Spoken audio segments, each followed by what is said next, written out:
want to point out that the sun shines down its power to all the world and makes the wind blow strong as it will.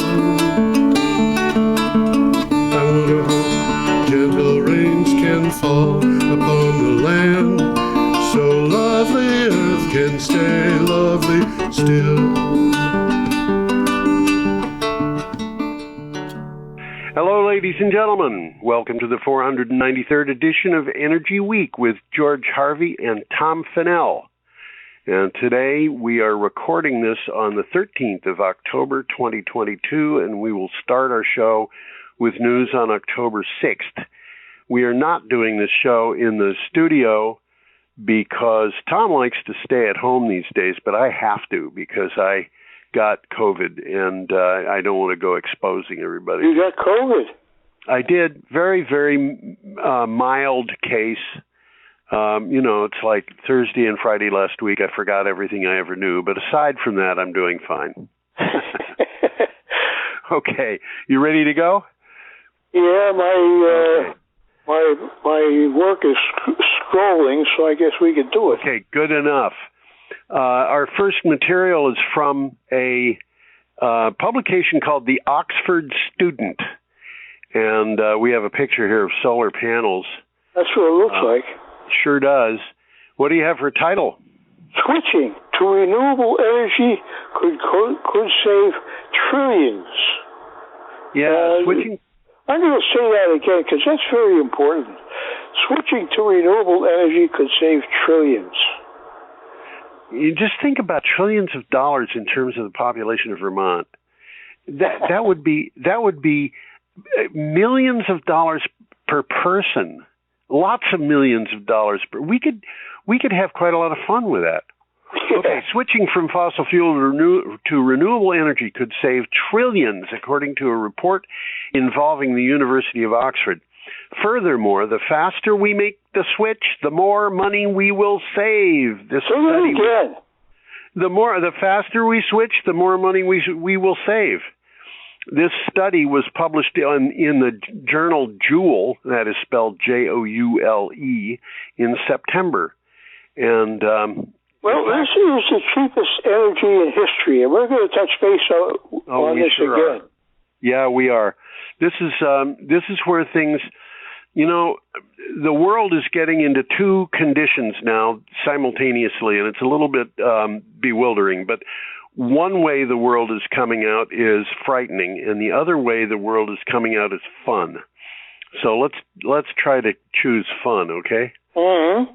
Okay. Should we go on to our next item, Tom? Can't dance. Okay, we have a picture. Let's see if I can bring it up. We have a picture of the Colorado River. Canyon.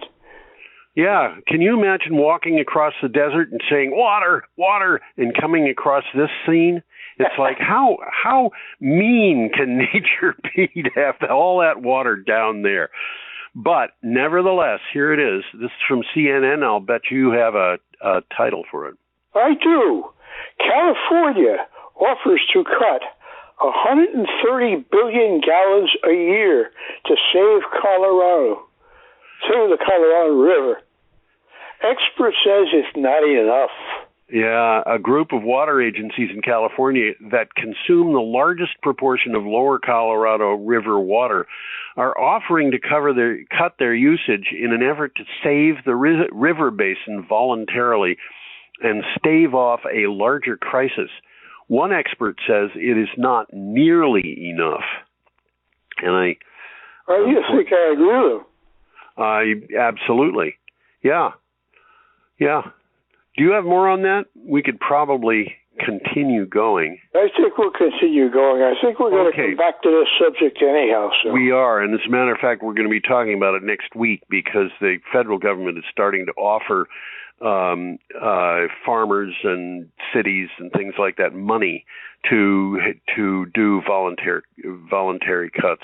Okay, we have a picture of a Ford F-150 Lightning, and which is an electric truck. Yep, and this is from Clean Technica. The Ford F-150. This one is plugged in to the charger, which means that it's getting electricity from the house. But it could be plugged in the other way around so that the house could be getting electricity. They're actually promoting that, say, for contractors. They can power their work site with the truck. Well, in this particular case, they're talking about Hurricane Ian. Why don't you read the title of the article, Tom? That'd be a good idea. I think so. You want me to use it? Real? Please read it. Ford used its lightning trucks, sent them to the rescue for Hurricane Ian. Yeah. And we talked about Ian, and Ian hit Florida pretty hard. Yes. Ford has helped people who lost power before. For Hurricane Ian, it was a much more organized effort. In addition to other corporate aid efforts, Ford sent F-150 hybrids, F-150 Lightning electric trucks, e-transits, and other vehicles to assist nonprofits. Well, I got a note here, and I think I've actually mentioned it already. Oh, okay. Contractors can use juice from the truck to power their job site tools. Yeah, which means that you don't have to have a generator at the job site. And those generators are loud and they produce fumes. And, here you've got a truck which is electric. And even when it's running down the road, it doesn't make fumes. So, it doesn't look any different from any other truck. Yeah. Except that it's quieter and more fun to drive as a result. Okay, we're up to Friday, October 7th, unless you got more. No, Friday, October 7th will work. There's a picture there of a solar panel at a vineyard. Yeah, this is something I can't tell looking at those plants that they're grapes, but it's easy to believe that they are. I'll go along with that. Okay. So grapes to me. Yeah, this is from Clean Technica. Not goldenrod. No, and they're not poison ivy. Solar panels create a microclimate to save vineyards in Spain. Yeah, the giant energy firm Iberdrola is keenly interested in its latest project, a tiny array of just a few solar panels with a total of 40 kilowatts in capacity called Wine Solar. The flea-sized project could have broad impact on both solar industry and the wine industry too. And Tom, this brings us back to these studies we keep getting in agrivoltaics and the thing that we had where the potato crops were producing more under the solar panels than they were out in the open. This is the way of the future, really. Yeah, it is. The solar panels take up a lot of real estate, but if you're growing something under them, it's not real estate you got to worry about. That's absolutely right. And on top of everything else, when it shades that real estate under, and it also breaks the wind, sometimes they grow better. Yeah. The ground doesn't dry out as fast. The plants don't dry out as fast, and the whole thing is more, or at least can be more productive. Can you say win-win? I would say that. Maybe there's a third one along the line too. Win. Oh, it's a win-win-win. Oh, okay. I think you got it, Tom. Well, Joe, I think he's got it. I think so. Should we go on? Yeah, we got a picture of a hydrogen-powered truck, a hauling truck. It's the kind of truck they use in a mine. Yeah. And we've talked about this on the show. Huh? We've talked about this on the show. We've talked about a similar truck. I can't remember what the... Well, similar process. Yeah. Anyway, this is from CNN. What do you got for a title? The world's first hydrogen-powered haul truck could help clean up the mining industry. Yeah. The mining industry. Yeah. And, if you look at that, you can see that there is there's a ladder and stuff on the front of that truck, so whoever is driving it can get up to the cab. This thing is about 3 stories tall. I was just going to say, that's a huge truck. That truck's as big as a building. Yeah, that's right. in the mining industry puts out as much as 7% of the world's carbon emissions. First Mode, based in Seattle, is designing a zero-emission solution to replace diesel engines used in haul trucks.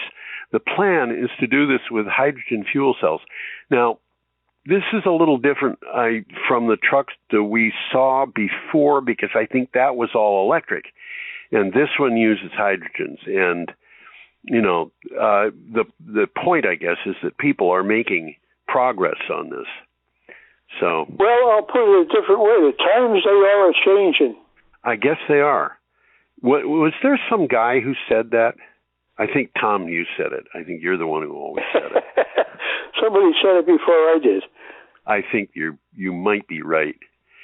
Okay, should we continue here? Yeah, let's move on. We got a picture of some Tesla semis. Tesla semis. There they are, riding down the road. And I don't know what that 20S, less than 2 kilowatt hours and 500 miles. I don't know what that is. I can't read it. I don't even think I've got 20S 0 to 40 miles per hour. I don't think I have that. Well, you've got it on it's part of the picture. It's the white lettering. Picture? Part of the picture. You see the two semis driving down the highway? Well, below those, in that same picture. Oh, yeah, there it is. Yep. There you go. Okay. Yeah. This is from Clean Technica, and you... Yeah, I don't know what that says, what that means either. Yeah. But I know what this means, and I'm going to quote it. Okay. Tesla semi-deliveries begin December 1st. By the way, they're not making the boxes, they're just making the tractors. That's correct. They're just making the tractors, and they're depending on the user to make sure that the box is white so it matches the tractor or something. Or something. Maybe. Okay. It's been a long time, a long wait since we very enthusiastically discovered all the amazing features and specs about the Tesla Semi when it was revealed 5 years ago in November of 2017. Elon Musk has just tweeted that Tesla has started actual Tesla Semi production, and deliveries will begin on December 1st, 2020. They are changing. Yeah, if I had put a deposit down on that truck, I think I would have felt like I was waiting too long, quite a long while ago. But, there it is. Okay, are we up to Saturday, October 8th, or are we going to hang around with that? No, I think that's a good one to look at. Okay. We got a picture up here with a graph. It says on it, the price of solar modules declined by 90.6% since... 99.6. Yeah, it is. Since 1976. Yep. Yeah. 99.6. Wow. Yeah, it's almost gone away. That's significant, guys. I think it might be significant. Well, if you look at that curve, it's steadily downward. It's something that just keeps getting bigger and faster. The title to the picture is Falling Costs, and they certainly have been. Yeah, this, by the way, is a log scale that we've got here. The vertical axis is logarithmic, and so is the horizontal axis. So that straightens out the curve. Yeah, it means that an ordinary person who has no particular interest in mathematics may not understand what they're doing, but if you showed a graph that was easy to describe in terms of what's going on with the prices and things like that, it wouldn't make any sense because it would fall from 100 to 0 in about a quarter of an inch, and then it would be horizontal. So basically what's happening here, well, let's see. This is from ZME Science. Why don't you read the title, and then we'll go from there. Solar is now the cheapest energy in history. Yes, thanks to incrementally better technology, panel design, and scale of manufacture, solar panels have become incrementally cheap. In the past decade alone, their price per unit of generated electricity has fallen by 85%, so much so that multiple reports consider solar to be the cheapest energy ever. And I will tell you, I happen to know for a fact that they're wrong. It's not the cheapest energy ever. What is? Well, when you're cold, having a feral cat sit in your lap, that's cheap energy. And purr away. Yeah. Let me know, is there more to discuss on this? Well, the bottom line is money talks. I guess the fact is that as you make these things cheaper, as you make more of them, they become cheaper because we've got this thing called the learning curve. And this particular picture is a picture of the learning curve. And it doesn't look like a curve because it's log. But if it were straight, it would look like a crazy curve. So there you have it. Every time you double the number of panels out there, you cut the price of them by 20%. So there you have it. Is that enough? It's a different world. Yeah. Our next picture is a picture of a jet flying across the air, and this is what it from looks the like. BBC. It sure is. What do you got for a title? World Aviation agrees to, quote, aspirational net zero plan. Yeah, at a Montreal meeting, the International Civil Aviation Organization pledged to support an aspirational, that is aspirational in quotes. Which means they hope. They hope, that's right. Net zero aviation plan, a goal by 2050. The plan was accepted by the 193 countries that are members of ICAO. However, green groups say the deal is weak and not legally binding. So there you have that. I want to point out something about this picture. Is that okay, Tom? Yeah, sure. Those are contrails, not chemtrails. Okay. And I want to tell you how you can tell that they're contrails. And you could do this with any aircraft going over that you can see through binoculars or whatever. You can tell that they are contrails. If they look like chemtrails, they might still be contrails. But in this particular case, the trails start well behind the aircraft. If they were chemicals being dumped out, they would start at the aircraft. Immediately, right? They would. Yeah.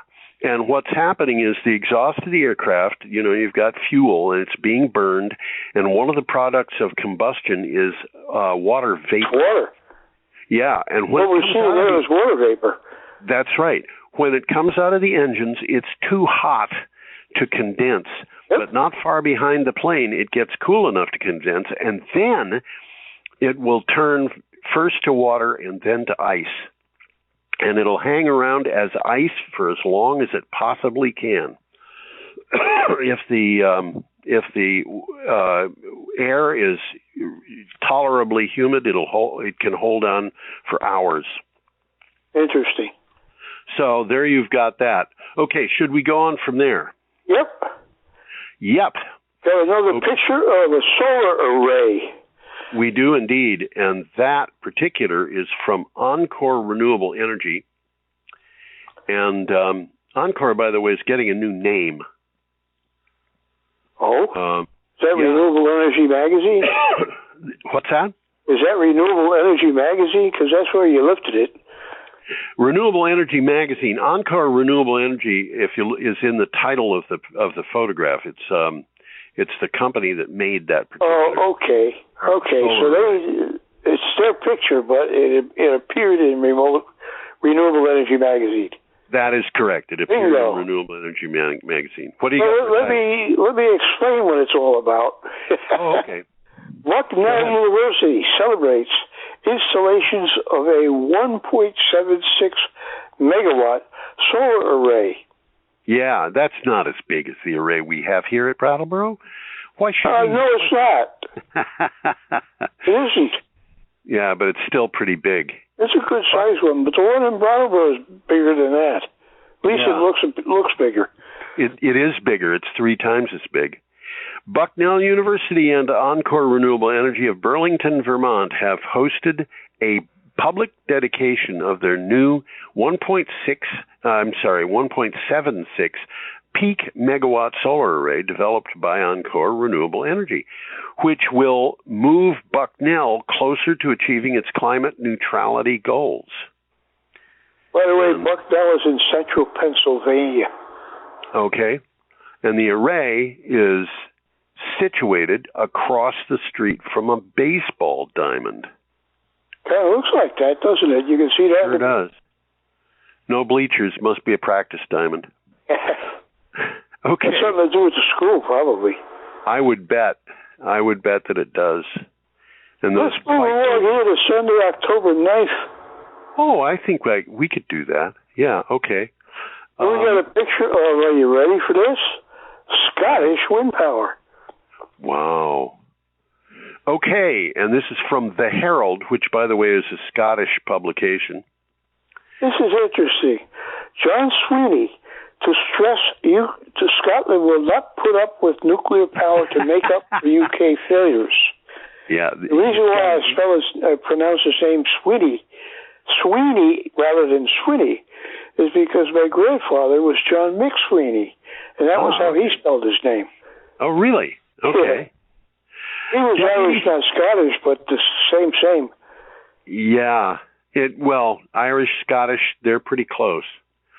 Deputy First Minister John Swinney is set to renew the Scottish government's opposition to new nuclear power stations being built north of the border. That, of course, is the border between Scotland and England.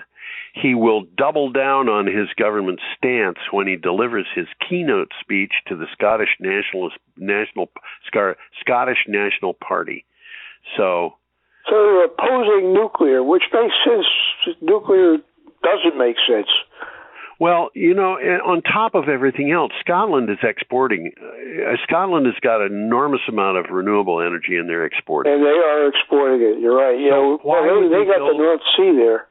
Yeah. Why would they build a nuclear power plant? The only reason to have one built in Scotland is because the English don't want it in England. Really? That's probably very true. And when you look at the economics of nuclear power, it makes sense not to want one in England. But nuclear really, I guess everyone we've talked about on the show, which has more than several, is way behind schedule and much more with cost overruns going through the ceiling. Yeah, when I talk with people about nuclear power and the numbers related to nuclear power, I say the numbers from the nuclear industry come in three flavors. The first flavor is accurate. And if they say that a nuclear power plant is going to be 900 megawatts, you can bet it's going to be 900 megawatts. The second flavor is off by a factor of 2 or possibly more.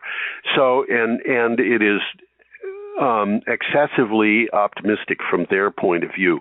If they have a plant that's being built and they say it's going to cost $10 billion and takes 6 years, you can bet on it that it's going to take at least $20 billion and take at least 12 years.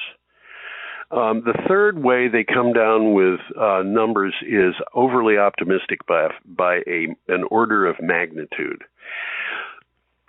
So if they say that the chance of a new design melting down during the course of a given year is 1 in 10,000, which is the position they had 50, 60 years ago, what they mean is the chance is more like 1 in 1,000.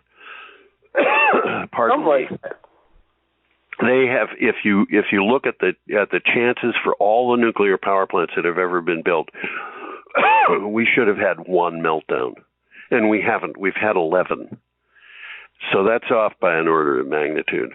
Wow. And I can name all the meltdowns. I don't want to do it because it takes time, but there you have them. 3 in the United my grandfather, he was the 18th child in his family. Can you imagine that? Yeah, I can imagine that, actually. He didn't have much in the way of prospects, that's for sure, which is why he emigrated. Yeah. Okay, should we go on, Tom? And we get an interesting picture of the Golden Gate Bridge. We do, and one of the things about Golden Gate Bridge here, you read the title and I'll tell you about the Golden Gate. Clean Technica, yeah. And I quote, "The U.S. should be more transparent about our transportation emissions. Our health and climate depend on it." Yeah, and I thought, it would be nice to have a picture that says something about transparency. And I came across this picture of the Golden Gate Bridge in a fog, which is not exactly transparent, and you can't see all the little cars that are crossing that bridge. So anyway, the Biden administration has 2 weeks left to hear from Americans. By the way, since this was posted, one of those weeks is half over. Left to hear from Americans on a proposal that would require states, cities, and towns to track and reduce greenhouse gas emissions that result directly from highway activity. This is a critical step. Well, we tend to overlook the highway activity, and it's significant. Yeah, we do. But all of that is all of that in Vermont. Highway activity is responsible for bills that come to about $300 million a year. That's for Vermont. Just Vermont. Wow. Yeah, that's almost $500 per person, and it's paid out of taxes, and much more heavily paid out of insurance. Well, it's politically unpopular. What's that? Politically unpopular to talk about it. Yeah, it's politically unpopular to talk about how we're being fleeced. What is the matter with you people? As I said earlier in the show, money talks. Money talks. You remember that ad that used to be on television, Money Talks, Nobody Walks? Yeah. Crazy Eddies? Something, I forget. Yeah, it was. It was Crazy Eddies. Wasn't that a clothing store? I don't remember. I do remember the slogan, Money Talks, Nobody Walks. Yep. Yeah. Okay, we are talking next about something in Australia. Here is an article from Clean Technica and a picture. So that's the Yarrawoom W power station. Yeah. And the article came from Clean Technica. We get a lot of good stuff from them. Yeah. Okay, what do you got for a title? Australia is rushing to exit coal. Very interesting. Amazing. Okay, AGL, one of Australia's largest coal-fired power station operators, which, by the way, owns the power station that you're looking at there, is not having a good year.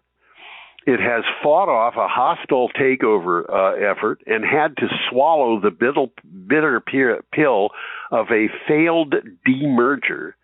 Now it is bowing to the inevitable as it announces the early closure of its fossil-fueled fleet. The whole fleet.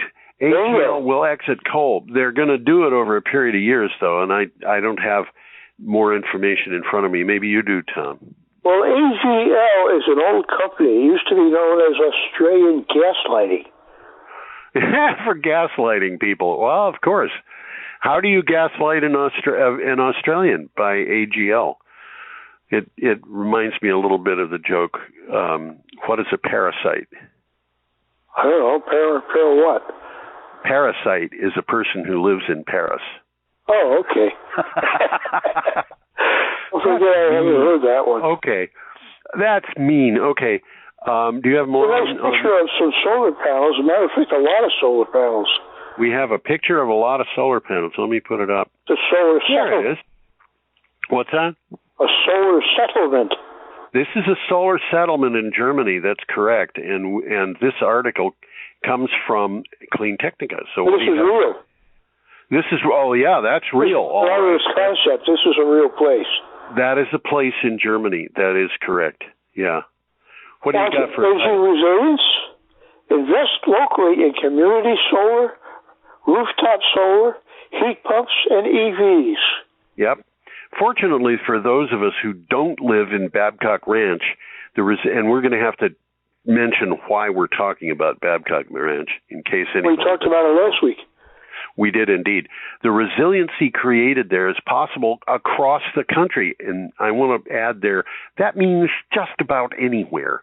Communities looking to build resilience in the face of worsening climate disasters will be able to prepare themselves. Now, for those of you who have forgotten or never knew, Babcock Ranch is a community of 2,000 homes. That's the name of the town. Yep, it got hit head on by Hurricane Ian, and when everybody around them lost power, like 4 million people lost power, Babcock Ranch just kept on trucking along, you know. And they were generating their own power with renewables. Yep.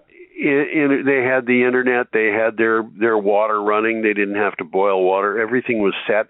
Yeah, the roads flooded, but the whole community was built in a way so that the roads would drain off quickly and the floods wouldn't last. And, you know, I mean, yes, it is true that they were a few feet higher than the surrounding countryside, but by golly, we're approaching the point where you can't afford not to put on solar if you've got the possibilities. I think that's true. And not only that, but, you know, people wanted not to have solar or wind because the sun doesn't always shine and the wind doesn't always blow, and they wanted to have their power at 2 o'clock in the morning. Now we get good storage. Yep. So Babcock Ranch had power at 2 o'clock in the morning when 4 million people around them did not. And the reason was because all of those baseload power plants shut down because they couldn't communicate with the demand sources that are around them, whether it was because the wires got torn down by the winds or for whatever reason. Babcock Ranch kept going, everybody else shut down. Who is reliable? Reliable is solar and batteries built for resilience. Well, it's going to take time for this to filter down to everybody, but I've already mentioned you can't afford, we're approaching a point where you can't afford not to do it. Absolutely. That's where we are. Thank you very much, Tom. Okay, interesting picture here. What are these things, anyhow? I don't know. I think they're weird clouds. Oh, you're talking about those black things. Yeah. I don't know. I've never seen anything like that. Wind turbines is what the sign says. Do you believe it? I don't know. Sometimes these people, you know how they lie. Yeah. Okay, this is from Echo Watch. It is that. Renewables met rise in electricity demand during the first half of 2022. By the way, that's globally. Yeah, and this is really, really amazing. And it sounds, so what? Let me read the synopsis. All of the increased electricity demand during the first half of 2022 was met by renewable energy. Data released from the energy think tank Amber has shown. Quote, wind and solar are proving themselves during the energy crisis, end quote, a senior electricity analyst wrote. Yes, demand went up 3%. And all of that increased demand was covered by new renewable energy sources. Yeah. That's amazing. That's absolutely as I said, we're approaching a point where you can't afford not to do it. Yeah, and what that means is coal is contracting very fast. And coal is a thing of the past. Yeah, coal is a thing of the past. You know, Donald Trump, I think, honestly wanted to help the coal miners, but he couldn't do it. So there were 50,000 of them when he took office, and there were 35,000 when he left. And things are not getting better for coal worldwide. And the same thing is true with natural gas. Natural gas plants just are not being built the way that they used to be. So, you know, there it is. And nuclear, when they try to build one, it takes far, far longer and costs far, far more. They have people trying to promote small modular reactors. We talked about that last week. That's a will-o'-the-wisp. Yeah. Okay. Should we go on, Tom? Yes. Okay. A nice picture of Alaska. Yeah. I saw this, and it looked to me like fields full of flowers. And then I realized that isn't grass. That's pine trees. Yeah, absolutely. And the yellow thing isn't flowers. It's trees in fall foliage. Well, foliage, of course it is. Yes. Yeah. This is from CNN. But Alaska happens already. Well, you know. The fall is over in Alaska. You're probably right. Well, we'll talk about the article. Biden is blamed for downturn in new oil drilling, but fossil fuel companies are the ones that are hitting pause. Yeah. With the OPEC Plus decision to reduce oil production, Republican rhetoric went into familiar territory. President Joe Biden's green policies have us pay more at the pump. But energy experts tell CNN that the oil companies are just not interested in drilling. Which is an interesting concept. Yeah. How do the oil companies not drill? Well, I think the oil companies are starting to understand that their long-term goals are not going to be met by producing natural gas. Because natural gas companies are diversifying. Yeah, they are. And what is the point in drilling for natural gas if it's going to take years to get a return? And in the years where you start getting the return, nobody wants your product anymore, because that's what's going to happen. And, that's just hard. Absolutely. So, should we go on? Can't do that. Tuesday, October 11th, with a funny-looking little boat. I've seen those things. Yeah, that's called a dhow. And they actually, in most places where they have spellings like that, the spellings actually do represent a sound. Do you know how to pronounce that properly? There's a word language, but I'm not even going to try. That was good enough for me. Okay. And that picture is in Mozambique. Mozambique, that's which is extreme southeast Africa. It's opposite to Madagascar Island. Okay. Yes, that's right. That's where it is. And what do you have? ISIS-linked militants are threatening huge natural gas reserves the world needs badly right now. Yeah, well, the world needs badly right now is an open question. Mozambique has huge natural gas reserves. If they're exploited effectively, they could change its fortunes and help the world find enough natural gas to heat homes and fuel industry. But an insurgency threatens its entire economic future. Well, I would say the economics are threatening its future. What's that? Economics are threatening its future. Yeah, again, if they took care of this insurgency and then they opened up those fields, then the thing that would happen is they'd benefit from the fact that people would get hired to drill for the gas. But would the gas actually ever be delivered to market? I don't know. We're getting to a point again where the hesitancy of the natural gas companies to open new reserves is clear. And when you got the cheapest source of energy in the world, why go somewhere else? Well, that is an interesting question, isn't it? Yeah. So should we move on from there? Yeah, well, might as well. We got a picture of wind turbines in Greece, of all places. Yeah. And this is from a magazine, or a publication, I should say, called Greek City Times. So, and I will quote the headline. Yeah. Greece runs entirely on renewables for the first time in its history. Yeah, on the 7th of October, Greece used only renewable energy for about 5 hours, reaching a record high of 3,106 megawatt hours at 8 o'clock GMT.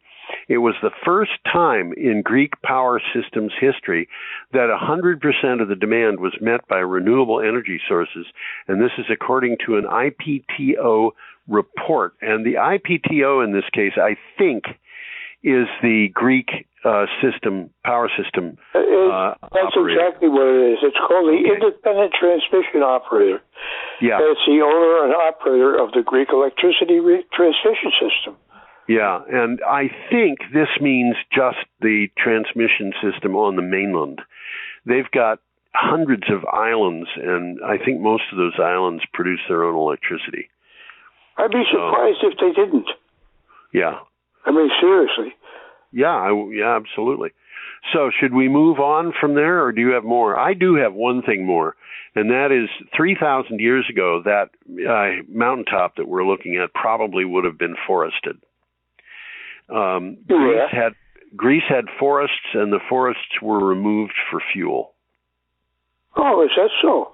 Yeah, and that happened in ancient times. Ancient, yeah. Yeah. Okay, more, or should we move on? I think we should move on. We got a picture here of some people installing solar panels. That's right. And this comes from Clean Technica. The green jobs sector continues upward momentum. The green jobs sector. Yep. The green job sector is robust and getting stronger by the year. In fact, the median salary in a green job is $76,530 a year. That's significant. It sure is. 31% more than the national median salary for a U.S. workforce, which is $58,260. Why didn't I stick around young and reap this benefit? I don't know. I never made anywhere close to that amount. Nor did I, and I went overseas to do it. Yeah. Also, the overall growth rate for green jobs is higher than for the overall workforce. It is 7.7% higher. So, yeah. Okay. Very interesting. Have we got more on that, or should we move on? Let's move on. Okay, we're up to Wednesday, the last October 12th. Show. And we have a picture of a solid state battery. And this, by the way, solved an issue in my mind about solid state batteries. But this is from Clean Technica. What do you got, Tom? NASA solid state battery is lighter and more powerful. Right. I have a hard time figuring out just conceiving of solid state batteries. I mean, yeah, I did too. And then when I think about it, I can accept it, but it's foreign to my thinking. Yeah. Researchers at NASA are chasing a dream, advanced solid-state batteries that can power electric aircraft. So that's another thing I never thought I'd see, an electric. Yeah, we won't need those long power extension cords anymore. No. Battery performance is a key aspect in the development of more sustainable electric aircraft whose batteries must store huge amounts of energy while being extremely light. One of the things about these solid-state batteries is there's no water in them, so they can be lighter. Amazing. Well, we've seen more development, more changes in batteries in the last 10 years than we had forever. Amazing. And I was thinking about this, and I thought, okay, let's just think about a solid-state battery, okay? Now, you've been in a room where they had a shag rug, and you had shoes with leather soles, and you went shuffling around and gathered up some electricity as somebody went zap. That's right. And the reason you could do that is because you became a human capacitor, which meant that you were holding electricity. Never thought of it that way, but you're right. Okay. Now imagine that you've got a whole room full of people, millions of people doing exactly that, and they line up, and as fast as somebody says, we need power, they go charging by a place where they can touch a thing on the wall and make a little spark that will help power whatever it is they need power for. Now, you can, that is looking at it. That's a solid state battery. Sure. So there you've got it. And there it is. Okay, are we done with that little story? I guess we have. I mean, we're talking about electric aircraft. I never thought I'd see an electric plane. Yeah, I didn't either. Okay, here is Clean Technica coming up. Oh, interesting picture. Nice picture, actually. I'm sorry. I is that Clean Technica coming up? No, it's BBC. BBC. Yeah, I went out and found that picture, and Aurora Borealis is just always interesting. So what do you got for a title? Greenland's culture shifts as the Arctic heats up. Yeah, and we've mentioned this before. Yeah, communities in northern Greenland. Can you imagine living in a community in northern Greenland? Well, it's not a very big community. I guess not. I mean, I think there's more people in Vermont than there is in all of Greenland. I mean, Greenland's like I have no doubt of it. No doubt of it. Communities in northern Greenland have lived in one of the world's toughest environments for centuries, but temperatures have risen faster in the Arctic than anywhere else on Earth, and the impact of climate change is being felt on the local way of life. In the past, they used dogs to pull sleds, but they don't anymore. And the one guy in this story was really sad because his grandchildren would not be able to live knowing what he knew as an everyday life when he was a kid. So, and they have to go out and fish with a fishing rod instead of in a boat instead of going out in a dog sled and getting lots and lots of stuff. Interesting. So he was very sad about that. Okay. Well, Greenland's a big place, but there's very few people living in it. Yeah, that's right. They only live in a couple of locations along the coast, some on the southwest, some on the northeast. Yeah, and some of them in the north. And just the idea of a community in northern Greenland just strikes me as being so bizarre. They have almost 6 months of darkness in the summer and the wintertime. Yeah. Okay, our next item is our last. Yes, sir. And it is from CNN. And those are something like power walls. Yeah. Let's get into the article. Whoops. GM, that's General Motors, of course, is starting an energy storage subsidiary to take on the Tesla Powerwall. And that picture is very reminiscent of Tesla Powerwalls. It sure is, but it's there's an old adage, form follows function. And the function here is charging, and so the way they're doing it makes the charging follow that form. Okay, General Motors is starting an energy storage business using its Ultium battery packs to power homes and charge cars, as well as feed power back into the grid when needed. GM energy divisions will be, these are the energy divisions, there's 3 of them. Ultium Home, Ultium Commercial, and Ultium Charge 360. Ultium Home started making something like this, and basically you can patent an idea. You can't patent an idea. You can patent the implementation of the idea, but you can't patent the idea itself. Yeah. And that's what's happening here. Okay. Anyway, they have a new business which is divided into 3 new businesses. And Ultium Charge 360 is for charging vehicles. The Ultium Home and Ultium Commercial are pretty much what they say. Okay. Makes sense to me. You have more on that, Tom? No, that's basically the end. Okay, we are wishing our viewers to have a flabbergastingly easy week. Is that what we're wishing this week? That's what we're wishing this week. And I'm sorry that we couldn't be flabbergasted now. Yeah. Okay. Well, Tom, thank you very much. And you'll have to imagine I'm waving goodbye. Yes, indeed. And I am waving, I swear, this is true. I am waving goodbye right now. So have a lovely week, everybody. We'll talk with you soon. Adios, everybody. Adios. Bye-bye.